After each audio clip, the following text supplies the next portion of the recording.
तीर्थंकर पार्श्वनाथ पौदनपुर के राजा अरविंद के कमट और मरुभूति नामक दो मंत्री थे। ये भगवान पार्श्वनाथ के पूर्व भवों की चर्चा चल रही है। 10 भव पूर्व की ये चर्चा है। ये दोनों सगे भाई होकर भी विष और अमृत के समान स्वभाव वाले थे। एक समय राजकार्य से मरुभूति बाहर गया था। उस समय कमट ने मरुभूति की स्त्री के साथ व्यभिचार का प्रयास किया। परिणाम स्वरूप राजा अरविंद ने उसे दंडित कर देश से निकाल दिया। तब कमट अपमान से दुखी होकर किसी तापस आश्रम में जाकर हाथ में पत्थर की शिला उठाकर कुतप करने लगा, खोटी तपस्याएं करने लगा। मरुभूति को पता चलते ही भ्रातृ स्नेह के कारण उसे वापस लेने पहुंचा। जब मरुभूति को पता चला कि इस प्रकार हुआ है और भाई बड़े दुखी में है, तो वह अपने भाई के प्रति प्रेम के निमित्त से उसे लेने गया। परंतु मरुभूति को देखते ही कमट ने क्रोध से उसके ऊपर सिर पर शिला पटक दी। जैसे उसने देखा कि ये मेरे पास आ रहा है, उसने एक शिला उठाई और उसके सिर पर फेंक दी। मरुभूति मरकर हाथी हुआ। एक दिन राजा अरविंद मुनि होकर संग सहित यात्रा पर जा रहे थे, तो मार्ग में उपद्रव करता हुआ हाथी वहां आया और उसे मुनिराज को देखते ही जाति स्मरण हो गया, जिसके कारण वह शांत हो गया। जो पार्श्वनाथ का जीव जो मरुभूति था वो मरकर हाथी बन गया। मुनिराज के उपदेश से उसने सम्यक्त और पंचानुव्रत ग्रहण कर लिए। एक दिन वह सूखे पत्ते खाकर नदी में पानी पीने गया और वहां कीचड़ में फंस गया।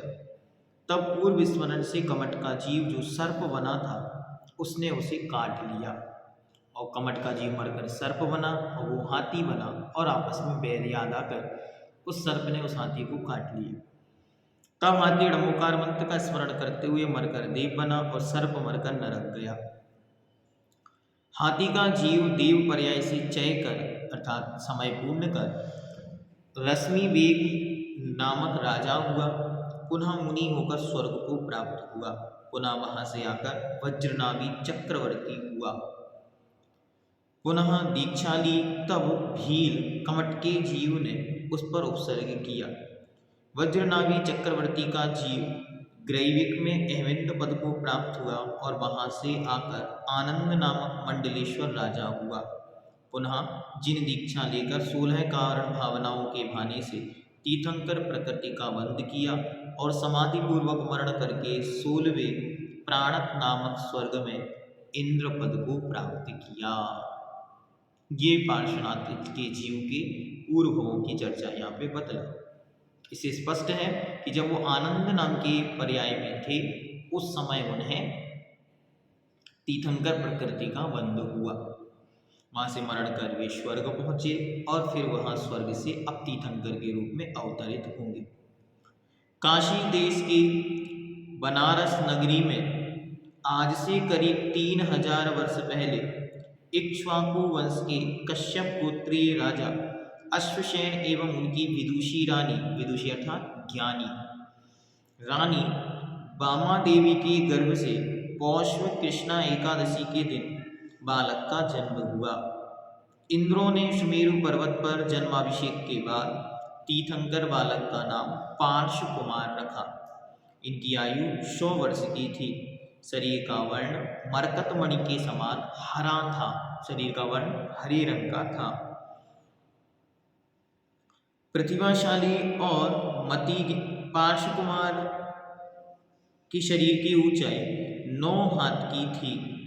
जन्म से ही प्रतिभाशाली और मति सुत अवधि ज्ञान के धारी थे। उनके 3 ज्ञान थे।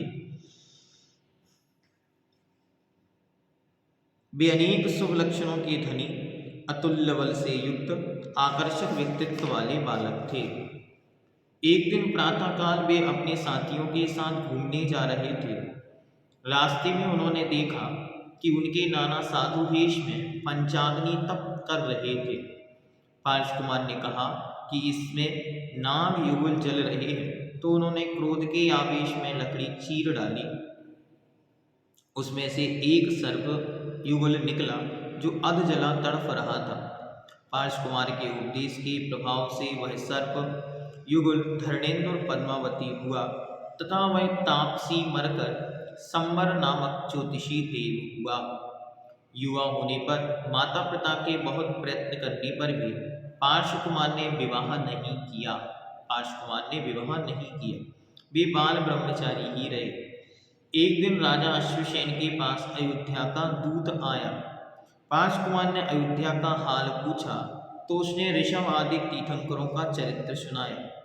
पार्श कुमार को ऋषभ आदि चरित्र का सुनने से वैराग्य हो गया और उन्होंने 30 वर्ष की अवस्था में पौष कृष्ण एकादशी के दिन दिगंबर जिन दीक्षा धारण कर ली। वे अखंड मौन व्रत धारण कर आत्म साधना में लीन हो गए। एक बार वे अहिच्छत्र वन में ध्यानस्थ थे। ऊपर आकाश मार्ग से संवर ज्योतिषी देव निकला। अचानक विमान रुक जाने से जब उसने मुनि को देखा तो उसने क्रोध में आकर महान उपसर्ग किया। जहाँ महान तपस्वी मुनिराज विराजते हैं उसके ऊपर से कोई भी विमान आदि नहीं निकल सकता, इसलिए वो वहाँ पे आके स्थिर हो गया। जैसे वो स्थिर हुआ तो उसने देखा यहाँ कोई है और उनको देखते ही उसे अपना पूर्व भाव याद आ गया और बस उसने गुस्से में आकर ये वही है इसलिए इसने मेरा रथ रोका है, ऐसा करके महान उपसर्ग करने लगा।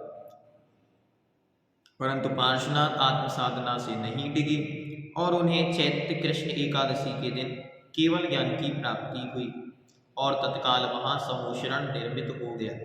तब कमट ने भी अपने कृत्यों का पश्चाताप करते हुए धर्म ग्रहण कर लिया। करीब 70 वर्ष तक सारे आर्यखंड में समोशरण सहित विहार करते हुए भगवान पार्श्वनाथ ने भव्य जीवों को तत्वों का उपदेश दिया। श्रावण शुक्ला सप्तमी के दिन तीर्थंकर पार्श्वनाथ ने समीर शिखर जी से मोक्ष प्राप्त किया। इसी कारण इस पर्वत को आज भी पार्श्वनाथ हिल कहा जाता है, जिसे हम सभी समीर शिखर महागिरिराज पर्वतराज कहते हैं, जो आज खतरे में है। संकट की घड़ियां चारों ओर से मंडरा रही हैं। हम सभी विशुद्धि बढ़ाएं, निर्मलता बढ़ाएं और प्रभु पार्श्वनाथ स्वामी से ये मंगल प्रार्थना करें कि हे स्वामी, इस पंचम काल में ऐसा विषम काल, ऐसी विषम परिस्थितियां हमारे सामने उपस्थित हैं, जब उस महापवित्र पर्वतराज की पवित्रता को नष्ट करने के संपूर्ण प्रयत्न चारों ओर से चल रहे हैं। सरकारें हाथ ऊपर खड़ी हुई हैं, कोई भी कुछ नहीं कर पा रहा। ऐसी दशा में कोई अद्भुत शक्ति यहाँ प्रकट हो, जिसके माध्यम से उस पार्श्वनाथ महापर्वत की तीर्थराज की रक्षा हो।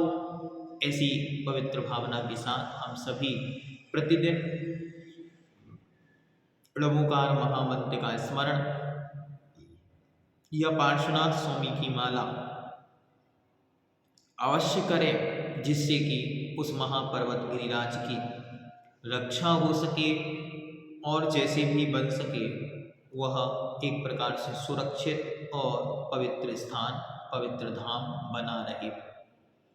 हम सभी संकल्पबद्ध रहें, अच्छी तरह पवित्र वेशभूषा में ही उसकी वंदना करें, प्रतिदिन नमोस्तु निवेदित करें और अपनी जीवन शैली में ऐसे गिरिराज को, जिन शासन की जो पताका है, शान है, गौरव है, उसका अस्तित्व युगों युगों तक के लिए अमर हो जाए, जयवंत हो जाए, ऐसी कुछ कृतियाँ, कुछ कार्य हम अपने जीवन में अवश्य करें। और वह महागिरिराज जो आज महान संकटों के बीच में घिर चुका है, शासनिक, प्रशासनिक और भी अन्य प्रकार की गतिविधियों के माध्यम से उसकी सुरक्षा बहुत ज़्यादा खतरे में है और वो खतरा आगे मंडरा रहा है। तो हम सभी पवित्र जिन शासन की उपासना करते हुए यही प्रार्थना करें प्रभु से कि सब कुछ मंगलमय हो, इस पवित्र पर्वतराज की रक्षा हो, सुरक्षा हो। जय पार्श्वनाथ, जय संवेद शिखर, जय पार्श्वनाथ, जय संवेद शिखर।